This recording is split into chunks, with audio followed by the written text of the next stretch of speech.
coalition.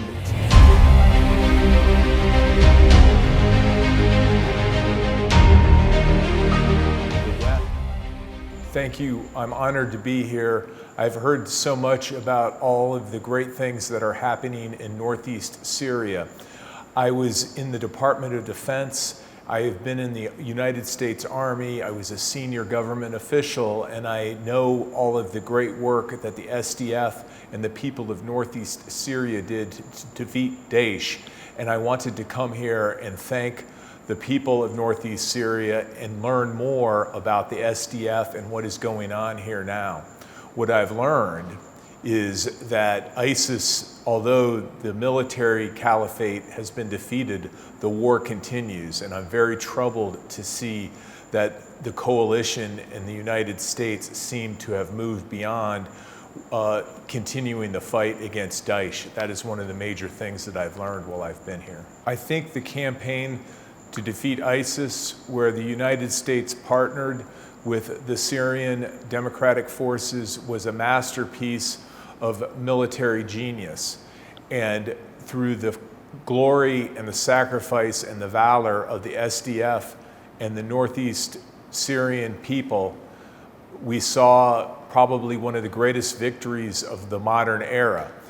What concerns me now is, although the military portion of ISIS has been defeated and the caliphate no longer exists, my issue is that the war does continue. It continues in the prison camps, it continues at Al-Hol, it continues with the ISIS sleeper cells, and although the military portion, the major campaign is over, the war continues, and the West and the coalition to defeat ISIS in the United States are not doing enough to support the SDF and the people of northeast Syria.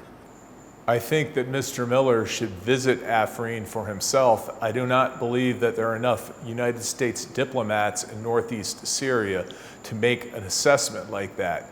I think by coming here, which was the goal that I had, to come and see for myself and listen and see with my own eyes what is actually happening here, I think the facts on the ground will show that that statement is incorrect, and that what we are seeing is a regular warfare campaign being conducted by Turkey that is forcing populations out of their historic homes. We see the Turkish government using water as a weapon against innocent civilians, and I think the world needs to know that. And for some reason, perhaps because of the attention that is being focused on the war in Ukraine, the world does not see what is happening here in northeast Syria and the tragedy that is befalling the people of northeast Syria due to these actions by Turkey. My fear is that what we are seeing is attention is being directed elsewhere in the world, and people are not paying attention to what is happening here.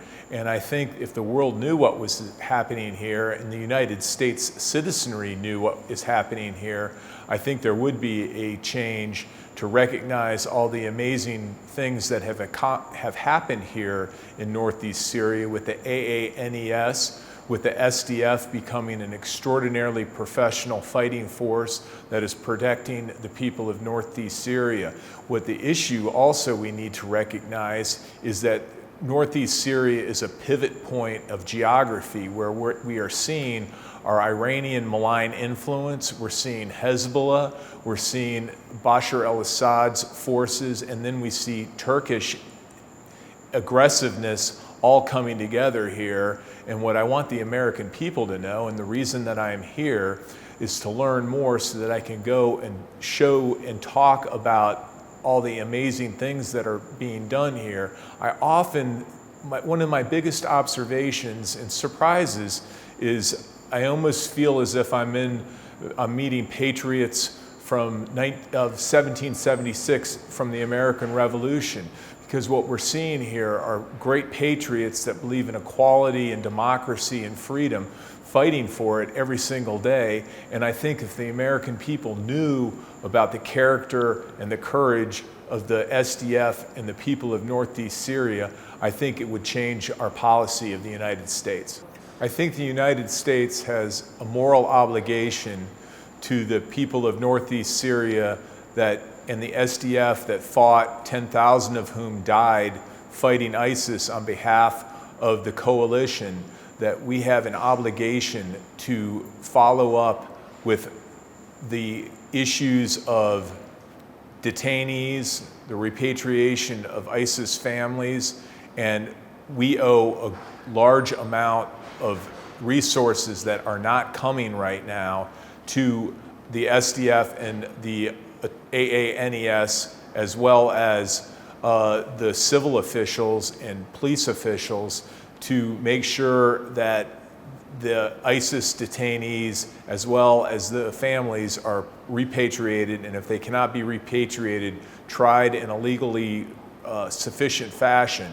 And we have completely failed, in my opinion, to provide the resources needed that for the SDF and your civil officials to continue to detain them in a very, what I observe today as a very professional and humane manner.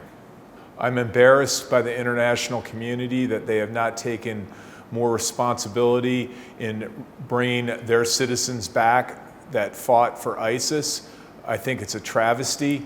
I think it's in keeping with the traditions and the future of the AANES that you are going to take actions yourself and conduct tribunals in a fair and impartial manner using the rule of law to determine what should happen to these people. I think it's unfortunate that you have to do that. I think the rest of the world should be involved and either provide support in terms of lawyers, judges, security, facility improvements, etc., required to do the huge work that is ahead of you. I think people, the rest of the world, needs to take a more active role, but at the end of the day, the correct thing is for countries to bring their citizens back and try them under their own court of law. What we're seeing is our Russian forces, supported by Bashar al-Assad, acting like they always do as bullies and pushing against those that are looking for peace and stability. And I believe a very aggressive, forceful actions required to send a message to the Russians as well as Bashar al-Assad that their activities are unwarranted, inappropriate, and will be dealt with. I had heard so much about what is going on here, but only until you come and you see what is happening in northeast Syria with the AANES and the advancements that have occurred in the last 2 years.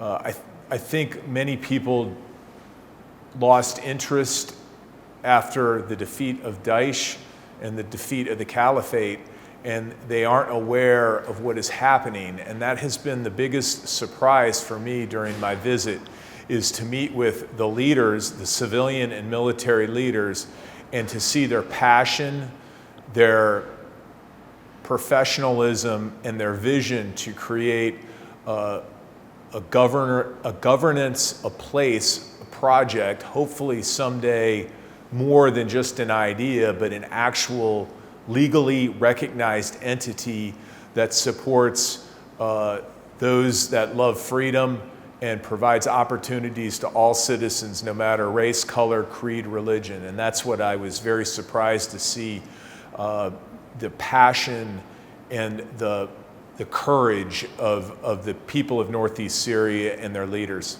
is to defeat the scourge and the war of drugs that Iran is waging against the people of Iraq, the people of Syria, and these drugs are also ultimately going to end up in Europe and in the United States. I think there's an opportunity for the coalition to change focus, because it's one of those areas, just like the defeat of ISIS, that all people in the region and all people in the coalition and all governments should support. I think based on the current geostrategic situation and geopolitical situation in the region. However, I know the people of the United States, when they learn about what you are doing and essentially the things that the United States of America fought for in 1776, I think it's a very powerful idea. The idea of equality, the idea of liberty, the idea of freedom transcends, any one nation. And I think the United States will find it enormously appealing. And I think you serve what we're seeing here with the AANES and the courage of the people of Northeast Syria is a beacon of liberty for those that believe in freedom and equality.